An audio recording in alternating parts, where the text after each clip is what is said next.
जय माता दी। सभी भक्तों का मैं अपने चैनल में स्वागत कर रही हूँ। कैसे हैं आप सभी लोग? तो जैसा कि आप लोगों को पता है कि 19 तारीख से हमारे चैत्र के नवरात्र शुरू हो रहे हैं और थोड़ी सी मेरी वीडियो लेट हो गई है, तो उसके लिए मैं आप लोगों से हाथ जोड़कर माफ़ी चाहूँगी। तो फ्रेंड्स, इस बार के चैत्र नवरात्र में क्या खास रहने वाला, कुछ खास बातें भी हैं, बहुत अच्छे योग भी बन रहे हैं। सब जैसे कुछ खराब भी है तो कुछ अच्छे भी योग हैं। जैसे कि माता का आगमन डोली पर हो रहा है, तो इसको राष्ट्र के लिए और मतलब कि विश्व के लिए बहुत अच्छा नहीं माना जाता है। तो ऐसा नहीं है, लेकिन सब कुछ अगर जो माता की शरण में जाएंगे और उनसे प्रार्थना करेंगे, व्रत रहेंगे, तो सब शुभ ही होगा। अपने मन में कोई शंका नहीं लानी चाहिए कि डोली पर आ रही है तो कुछ अशुभ होगा, ऐसा कुछ नहीं है। तो चैत्र जो हमारा, देखिए चैत्र का जो महीने से, शुक्ल पक्ष के महीने से हमारे नए संवत की शुरुआत होती। सबसे पहले तो मैं इसकी बात करूंगी, क्योंकि आप जब संकल्प पढ़ेंगे तो आपको इसी से पढ़ना होगा कि कौन सा संवत चल रहा, उस संवत का नाम क्या है। तो ये देखिए इसमें दिया हुआ है, ये मेरे पास पत्रा है काशी से जो निकलता है, ये वो वाला है, ये देखिए। तो इसमें दिया हुआ है कि इस संवत का नाम 2000 संवत जो नंबर है वो 2083 है और इसका नाम रौद्र है। इस संवत का नाम, जैसे कि नाम से ही पता चल रहा है कि संवत जो है वो मतलब इसमें ये गुस्से वाला संवत है। तो रौद्र का मतलब होता है भय, डर, भयानक, मतलब रौद्र का मतलब भयानक। तो इसमें ये देखिए लिखा हुआ चैत्र शुक्ल प्रतिपदा विगत अमावस्या में 6 बती है। मतलब प्रतिपदा का ये लोग 6 बता रहे हैं, लेकिन प्रतिपदा पूरे दिन की ही मान्य होगी। उसी दिन हम घट स्थापना करेंगे। और इस संवत के राजा गुरु हैं, मंत्री मंगल है। तो ज्ञान और मंगल का बल पराक्रम से युक्त, ठीक है, बहुत अच्छा रहने वाला ये योग तो बहुत अच्छा है, क्योंकि गुरु राजा है। तो धर्म का प्रचार प्रसार होगा और साहस पराक्रम से जो है ये युक्त लोगों के लिए साल रहेगा। तो ये इस चीज़ के लिए तो बहुत अच्छा है, नो डाउट। और अष्टमी और नवमी की मैं बात करूँ तो वो एक ही दिन की रहने वाली है। 26 तारीख को अष्टमी नवमी एक ही दिन है। और अगर जो मैं नवमी की मैं बात करूँ, नवमी शुरू हो रही 26 मार्च को गुरुवार को 11:50 पर समाप्त हो रही है 10:07 पर, दिन शुक्रवार को, और ये जल्दी समाप्त हो रही है। तो आप लोगों को करना क्या है, अगर जो लोग कन्याएं नवमी को खिलाते हैं तो 10 बजे तक अवश्य खिला दें, क्योंकि 10वीं तिथि में कन्या खिलाने का कोई मतलब नहीं होता है। माता प्रस्थान कर चुकी होती हैं। कन्या खिलाने का विधान प्रतिपदा से लेकर 9वीं तिथि तक ही होता है। अगर जो शास्त्रोक्त बात की जाए तो खिलाने क्या, किसी दिन भी खिलाइए, वो भी कोई गलत नहीं है। लेकिन अगर जो शास्त्रों में जैसा लिखा हुआ, मैं उसकी बात कर रही हूँ। घट कलश स्थापना की बात कर दूँ तो देखिए कलश स्थापना में इस बार खास क्या रहने वाला, मैं आपको यही बताना चाह रही हूँ। आप हर साल ब्रह्म मुहूर्त में स्थापना कर सकते थे, मतलब 3:45 बजे से लेकर 6 बजे तक कर सकते थे। बहुत अच्छा होता है। सबसे पहले माता को बुलाना, उनका आवाहन करना बहुत अच्छा होता है। और लेकिन इस बार हम ऐसा नहीं कर सकते, क्योंकि ये जो अमावस्या है ये 19 मार्च में 6:40 तक रहने वाली, इसीलिए 6:40 तक स्थापना करने से बचना है हमको। और कलश स्थापना होगी 6:40 से लेकर 7:18 तक। ये पहला मुहूर्त है। तो मैं इसको बहुत ज़्यादा वैल्यू नहीं दूंगी।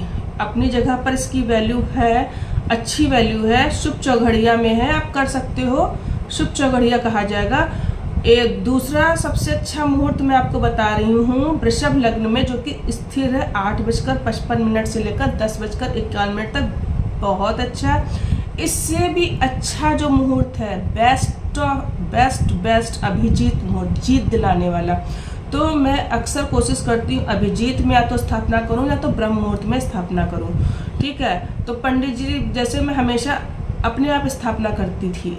पिछली बार मैंने पंडित जी को बुलाया, कुछ दिक्कत थी, तो मैंने पिछली बार पंडित जी को बुलाया कि चलो इस बार पंडित जी से पाठ करा लेते हैं। लेकिन मेरे मन का कुछ नहीं हुआ, पंडित जी भी देर में, ब्रह्म मुहूर्त में मेरी स्थापना नहीं हो पाई। तो मैंने वही सोचा, अब जैसे मैं करती आ रही थी मैं उसी तरीके से ही करूँगी, अभिजीत मुहूर्त में ही स्थापना करूँगी, बहुत अच्छा होता है। और ये इसका समय आप लोग लिख लीजिए, 12:05 से 12:45 बजे तक अभिजीत मुहूर्त होता है। आप लोग इसमें स्थापना करिए, बहुत अच्छा होता है, सभी मनोकामनाओं की इसमें पूर्ति होती है। ठीक है, तो आप लोग नवमी तिथि का ध्यान रखिएगा। अष्टमी नवमी एक ही दिन है, 26 तारीख को है, और नवमी तिथि शुक्रवार को 10:07 पर समाप्त हो जाएगी। तो जिनको नवमी तिथि कुंवारी खिलानी है 10 बजे तक अवश्य खिला दीजिएगा, और जो लोग अष्टमी को कुंवारी खिलाते हैं वो पूरे दिन नवमी 26 तारीख को खिला सकते हैं। तो ये तो बात कलश स्थापना की हो गई। अब कलश स्थापना में क्या क्या हमको डालना है उसकी बात कर लेते हैं। और एक मैं चीज़ आप लोगों को दिखाना चाहूँगी। ये देखिए, ये मैंने देखिए मीशो से, मैं कोई मीशो का मैं ऐड नहीं कर रहा, मैं सिर्फ आप लोगों के साथ शेयर करना चाहती हूँ। ये मीशो से मैंने पर्सेस मंगाई हैं, और ये बहुत कॉस्टली नहीं है, मैं आप लोगों को दिखा रही हूँ, बहुत ज़्यादा महंगी नहीं है, बच्चियाँ उनको देख के बहुत खुश हो जाएंगी। तो इसमें आप उनके लिए चूड़ी, छोटी वाली बिंदी, और कम से कम हो सके तो 10-5 रुपये नहीं 50 रुपीज़ रखिए। अगर जो आपको माता जी ने इतना दिया है तो 50 रुपीज़ तो रखना बनता ही है।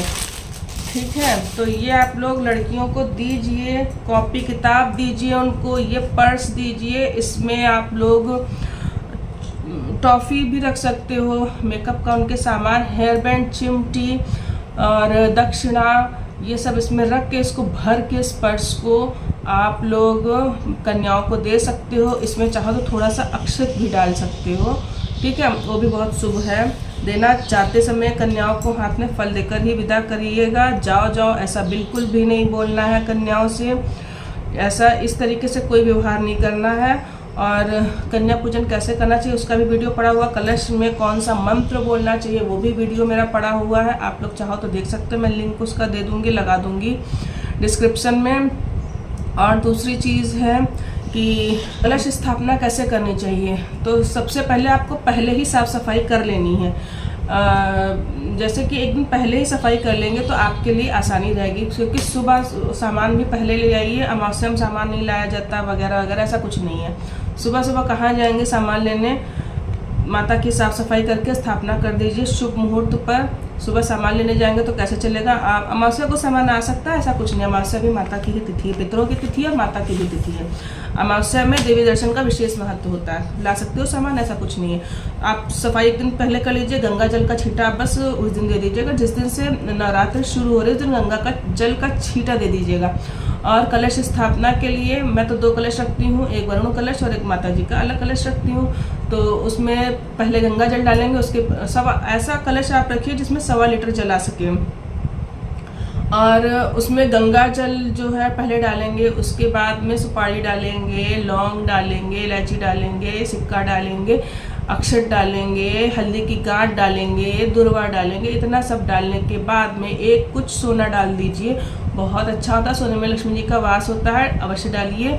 और भैरव की गांठ सुपारी जरूर रखिए नीली रील से, क्योंकि भैरव जो होते हैं वो आपकी पूजा के रक्षक होते हैं। भैरव के बिना तो माता का नहीं चलता है। और एक बात बता दूं कि माता की जो पूजा होती है उसमें भैरव का होना, शिव की पूजा के साथ भी माता की पूजा की जाती है। आप शिव की भी पूजा साथ में करिए, क्योंकि देखिए अगर मैं पर्सनली अपनी बात करूँ तो मेरे घर में नर्मदेश्वर शिवलिंग है, माता जी की मूर्ति भी है, साथ में पूजा होती है।